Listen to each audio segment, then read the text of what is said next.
Hey there, everybody. So I know in the description of my last video, I said that that was my last video for 2020, but I felt kind of bad not having like an official, like this is the last time you will see a video from me for this month. So I decided to do one more video. Why not? And today I saw a video that Chris Saenz, I think is how you pronounce her name.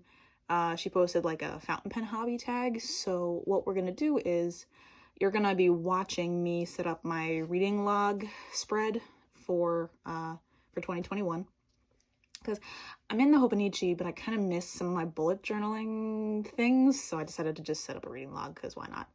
So what you're gonna watch is me setting this up, and then voiceover me is going to be answering the questions about the fountain pen hobby and all that she gave. And if you want to do your own video, if you have a channel or whatever, or if you just want to type them out in the comments, I'm going to leave the questions in the description below so you can take a look at them. All right, so enjoy the video, and I'll hand it over to voiceover me.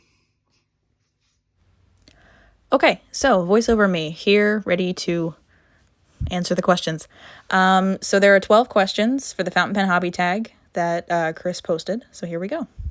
Number 1, do you have a favorite ink brand? The short answer is yes. If you're going by sheer volume of ink that I have, my favorite ink brand is Diamine. I've never met a Diamine ink that I didn't like, honestly. Even colors that I wasn't really sure about, I still love them. I love the way they perform, so I've got nothing bad to say about Diamine. I am being swayed a little towards Sailor, but for right now, Diamine still holds that number 1 spot. Number 2, how many pen pals do you have? Lots, few, or none? I have one pen pal. It's a friend of mine that I've known since middle school. During quarantine, we both really love writing and the written word, and we really appreciate, really well thought letters.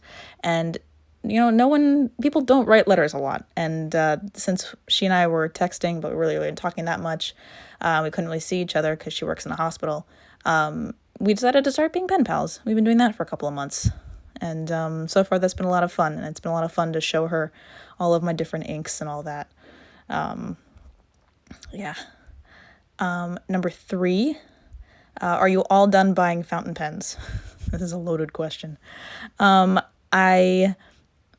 not done getting fountain pens. I do have one that I've backed a Kickstarter for that I believe will arrive within the next couple of months. But I did already technically purchase that, if you think about it. I don't think I'm ever really going to be done buying fountain pens. I'm sure at some point I would love to be done buying fountain pens, but the short answer is there's always going to be something that catches my eye. Like, I'm always going to want something, and I feel like, especially with TWSBIs, those tend to draw my eye a lot because they come out with all the new colors. I have my eye on a couple, on like the Pelikan M205, and the M200 series really interests me because those colors are really nice. So maybe one day I'll be able to justify the purchase of that. But I definitely don't think I'm done buying fountain pens, although my wallet may want me to be. I'm definitely not done buying fountain pens, and unfortunately for my savings, I don't think I'll be done for a while. Number 4, how many people have you spread the fountain pen fever /hobby to? I'm trying. My friend that I do the pen pals with, I've kind of tried with my ink, trying to get her to be more interested in fountain pens, but she likes what she likes. I can appreciate that. And I don't want to, get her into something that she's like just not going to want to, because it is an expensive hobby. I don't want to force anyone into fountain pens. Also, sorry about that change of angle right there. My tripod setup decided to mess with me and just collapsed. But back to the question of people I've gotten into fountain pens. I've gotten one friend successfully into fountain pens. One is enough. I don't try and get people into fountain pens because it's an expensive hobby and it's not for everybody. Who influenced you into the hobby? That one is easy. That one is the Goulet pens by way of Boho Berry. I was watching a video and she mentioned something about eyedropper converting a pen, and I had no idea what that meant. So I watched the Goulet video on how to eyedropper convert, and then I fell down the rabbit hole. Number 6 is my favorite fountain pen friendly notebook / paper. That's 100% the Hobonichi. It's got the 52 GSM Tomoe River paper, and I can't use anything else. It's just perfect. For me, at least. Number 7, have you ever thought of quitting the hobby and getting rid of all your pens and inks? Definitely not. Now that I've used fountain pens, I can't imagine using anything but fountain pens. It's a problem. I have issues using other pens, like even using my fine liners to do the spread. I was like, I'd rather be using a fountain pen, but I don't have any that would work for this kind of drawing.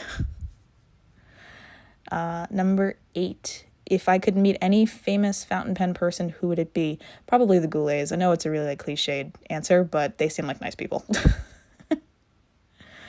9, ideally, how many fountain pens would you like to own? Can be more or less than you actually have. As long as I'm within the realm of being able to only use that 96 pen Girologio pen folio thing, I feel like I'll be okay. But I mean, the ideal is I'd like to have every pen that I want to have, I would just like to keep that under 100. That's my ideal. Under 100 is the best way to go. All right. Number 10, favorite pen case / sleeves. I have a Knox Sinclair that I absolutely love. It's the black one. It also keeps my inking under control because I only have so many spaces, and I know you can fit more, but I limit myself to 3 pens plus the pens that I can fit in the pen sleeves in my notebooks. But it keeps me from inking too many pens at once if I minimize it to just 3. Number 11, if you could go to any pen show in the world, which one would it be? Note, was not afraid of international travel. My answer might be different. Probably the DC pen show. I did mention to a friend of mine earlier in the year that I would really love to go whenever the pandemic is done. Also, the San Francisco one looks like a lot of fun because I really love the San Francisco area, and I haven't been there since I was really young, so I'd like to go back. But yeah, DC or San Francisco, because those look like really, really fun shows. And last, how much space do you dedicate to the hobby? I have a craft cart that I got from Michael's. It's 3 tiers. I have an acrylic container that houses a lot of my ink and all of my pens that are currently uninked. And I've got, so it's not a lot of space. I don't dedicate technically a lot of space to my fountain pens because I don't have that much space to deal with. So I tend to make use of the space that I have. So it's a little 3-tier craft cart, probably no bigger than 1 foot wide by, I don't know, maybe 3.5 feet tall. And there's 3 tiers in it. So I don't know the square footage of how much space I have, but I maximize the space that I have for my pens because, they're important. I like to keep them safe. So, but I don't have that much space to work with because if I could have a whole room full of fountain pen stuff, you bet I would. All right, so for the rest of the spread, I'm just putting in a little list section, so that way I can put numbers on the backs of the spines, and then the numbers will correlate to the books in the list. Thank you for watching. I hope you really enjoyed the video. When the new year starts in January, I will hopefully get back to a schedule of posting new pen and ink videos every Wednesday around 1 p.m. Eastern Time. So until then, happy holidays, have a great new year, and I'll see you all in 2021.